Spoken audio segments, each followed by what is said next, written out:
Once upon a dream, they hadn't the foggiest. Hours later, it was still early, and Aurora Rose was already exhausted. Despite the porridge her feet were dragging, it was probably before noon. They had already walked at least 6 miles. She tried not to complain or slow down. Neither seemed like a princessy thing to do.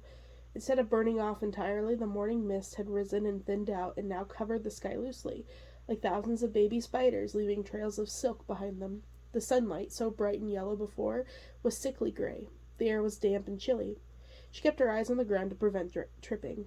The shadows were imperceptibly fading along the light. Some colors in the background stood out more, though, like a bright little poisonous mushroom and a quick trail of an orange salamander. But everything else became shades of black and white and gray. Sounds grew strange. If her heel crunched dead leaves, sometimes it seemed silent, sometimes it echoed loudly of rocks and logs. "When are we going to get there?" she asked, trying not to sound whiny. Her throat still hurt. Philip sighed. "Honestly, if today is entirely event-free, no more demons or sudden ravines or that many of your, spells, which are not completely your fault, then just another half day or so, I would guess. A few hours." "All right." She took a deep breath, trying to be brave and stalwart like a prince. But it wasn't long before the fog began to settle in earnest. At any other time she would have been simply fascinated. The girl who was trapped in a castle had never seen anything like it, really, and the girl who was raised in the woods wasn't afraid of anything from the natural world. But now, there was something creepy about it.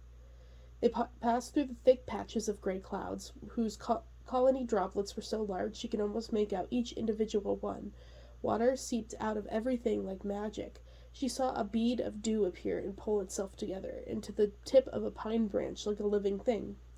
For a moment she had a glimpse of the black and white world reflected in it in reverse, before it fell silently to the ground.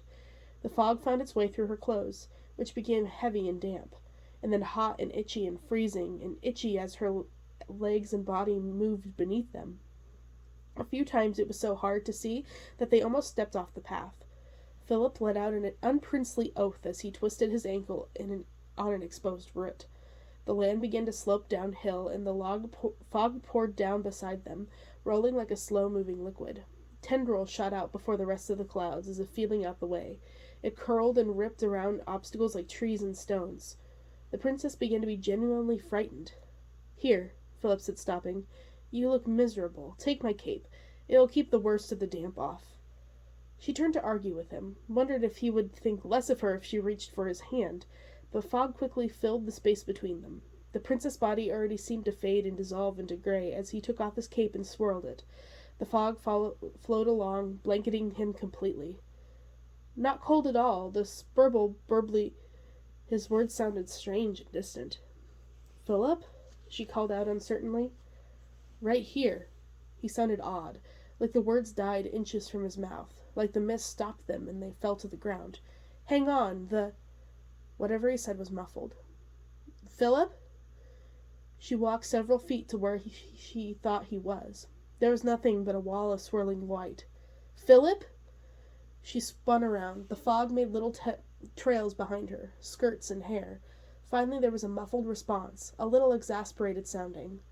"Where are you?" she demanded. Her heart began to pound. She could hear it. She could hear that and the breath in her own ears and nothing else. Not even the noise of the pebbles she knocked around as she spun desperately looking for the prince. She knew she would stay where she was. Somehow she knew that, from either growing up in the woods or some long-buried instinct that every child is born with. She would stay still like a fawn and let Philip find her. If both of them moved around, they would be lost. Harumph. There was a strange noise, like a grinding or a woofing. Woods. Aurora Rose thought it sounded like an angry bear. But it wasn't quite. It was an entirely natural noise. "Philip?" she whispered. She wasn't sure whether she should scream or he could find her, or stay silent and let whatever the noise was pass by without ever seeing her. Silence all around. Heavy silence. The silence of hiding under the stairs in a castle when everyone was looking for her. Her parents actually looking for her for once. All she had ever longed for was her parents wanting her, searching her out. But when suddenly it happened, she felt uncertain and had to ask why. Why now? Fear of the unknown reasons, and so she had hid, and the castle was mostly silent except for angry yells far away and the stomps of footsteps close by. But they never saw her. That kind of silence. Her mind filled the empty, swirling fog with images. Eyeless, leering, toothy smiles, the piggish bodies of Maleficent's demon guards, the strangely black and fluid forms they took out here, which would fit in so well with the fog. And still there was silence, and then the nearly silent scrape of gravel on the path. Philip? Nothing. Then, harumph. The princess ran. She aimed for what she thought was deeper into the forest. It didn't matter, it was all around her.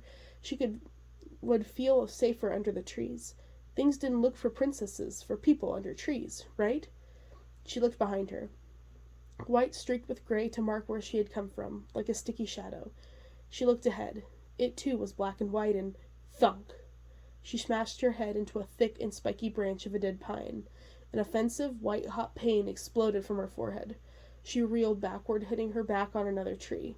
Her right eye was clouded. Then she tentatively put up her hand to see what was wrong. It came away, covered in hot, fresh blood. Harumph! She bit her lip and wiped the rest of the blood out of her eye. "Philip!" she cried half-heartedly.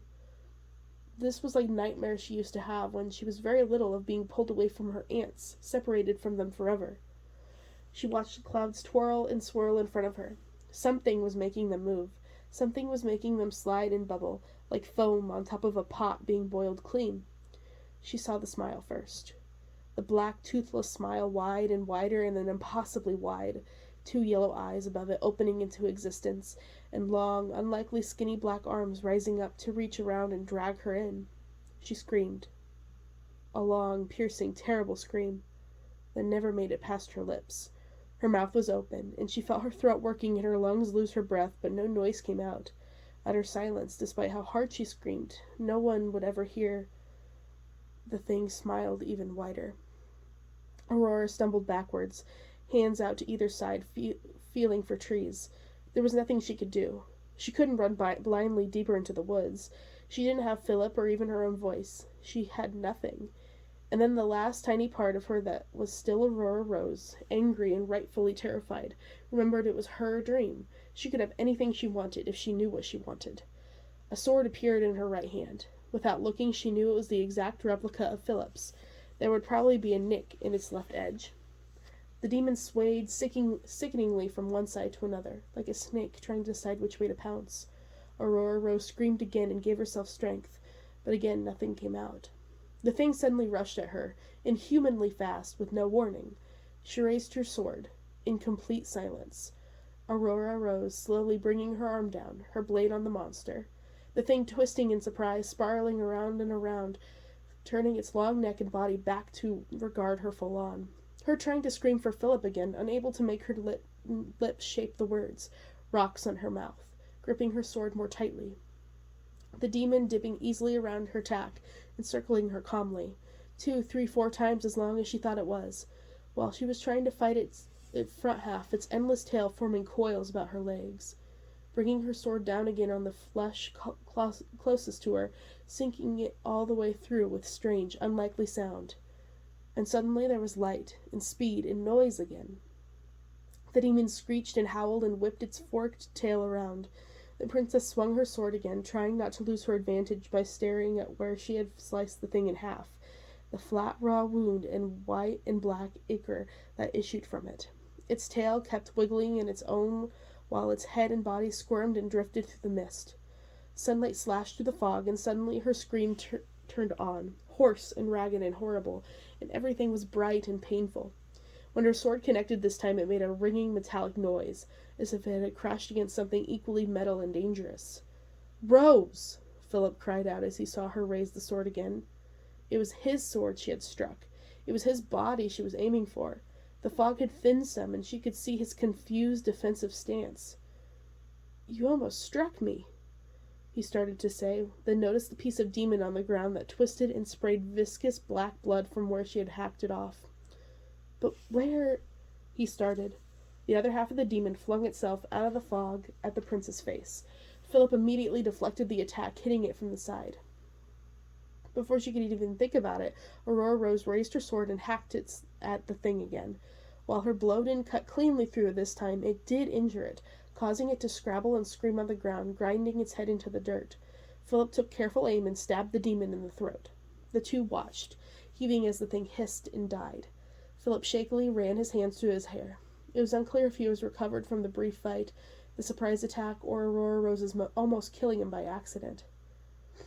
"Nice job," he finally said, pointing at the two halves of the creature on the ground. She looked at him. He was a little pale, to be sure, but he spoke as if she had just recited a poem from memory or some other little mundane thing. She didn't understand fully how he could be so blasé. "Thanks for the help," she said, trying to match his tone. Maybe it was the princely thing to do. "We make a great team." "We do indeed. Although it seemed like you were doing pretty well on your own, a princess and a monster slayer. They'll be singing epics about you," he said with a grin. She gave a courtly curtsy in response. "All in a day's work." "Nice sword," he added. "Where'd you get it?" She looked at the sword in her hand, which was balanced so well she had honestly forgotten it was there. It was almost a part of her already. "Oh, this old thing? I, summoned it?" "Handy," Philip said, nodding. The last bit of blood from the demon bubbled up and hissed in the ground. Its body faded. "I wonder if there was a real demon in the real waking world that matched this one," the prince said. "I wondered if it's dead over there too." "Well, it's dead here now, but there may be more, and we won't see them coming," she said, shivering. The fog was cold and swirled around them again. Icy little tendrils caught her ankles. "Hey," Philip said with a grin. "You know what wind is like, right?" "Of course I know what wind is like. I don't live in a windowless castle in either life. I'm not a... So summon one and blow this all away." She stopped her rant and thought about what he had just said. Of course. Of course she could. She closed her eyes. She imagined a little bit of breeze that had managed to come through when she cracked a window in the castle. The hot and dry, but not obstinately tainted, air of the outside. She remembered the bailey of the castle, the tiny dust devils that would sometimes wend their way across it among the scattered and guerrilla garden plots. She remembered being in a meadow at the edge of the forest in the fall, feeling chilly but unable to stop watching the birds play in the growing ferocity of the air. The strong flyers, the jays and the woodpeckers and the crows cavorted like eagles. She felt something tickling her cheek. She opened her eyes. There was a small dust devil in front of her. It was lifting up twigs and leaves and scattering them, playing at her feet, almost like a cat. She arched an eyebrow, unconsciously imitating Maleficent. The wind grew, widening its invisible arms and sweeping more Beatrice into its center. Then it shot straight up into the air. It stretched into the sky, its long, powerful tail whipping behind it. Everything loose and small was dragged up into its vortex. Leaves, pebbles, the ends of the princess's hair, and the tips of Philip's cape, and the fog. Great swaths of the heavy gray mist funneled into the sky, turning the whirlwind dark. The princess shielded her eyes as the sunlight grew, clearer and brighter. All of the darkness pulled away into the whirlwind. In the forest, summoning them were the distant strange cries of demons being caught in the cleansing light. It was horrible, the princess realized. It was strangely satisfying. The winds grew wider and wider and slower until they seemed to fill the sky, and then they gradually slackened, leaving the sky as clear and blue and perfect as a summer's day after a sudden thunderstorm. Philip was grinning like a boy, watching a really good magic trick, even laughing out loud when it was over. He grabbed her and impulsively kissed her on the cheek, quick and hard and a little sloppy and wonderful. Then he saw the blood on her face and the gash on her head. "You're hurt," he said, embarrassed that he didn't notice before. She shrugged. It hurt a little when she wiggled her brow. She could feel the skin pulling and cracking. Otherwise it almost wasn't noticeable. I was killing a demon," she said. "It happens in a battle sometimes." Philip grinned. "Right you are. Well, shall we?" he asked, indicating the path. She nodded and began to move forward, wishing she had summoned a belt and a sheath for her cumbersome sword. But she didn't have a good picture of what one of those things looked like from either life, and frankly, she was a little spent from summoning the wind. You know, he began casually, even though the fog is gone, I think it's still safer if we hold hands. You know, just in case. Don't want to get separated again. Of course, the princess said with a smile. Somehow their footsteps were lighter now. Despite the fog, the demon, the fear, and the blood, somehow everything seemed easier and better. She might not be able to remember her past correctly, and she still had to defeat Maleficent and deal with her parents, but she could summon and move things with her mind, and had just killed her first demon. She could do it. That was pretty great.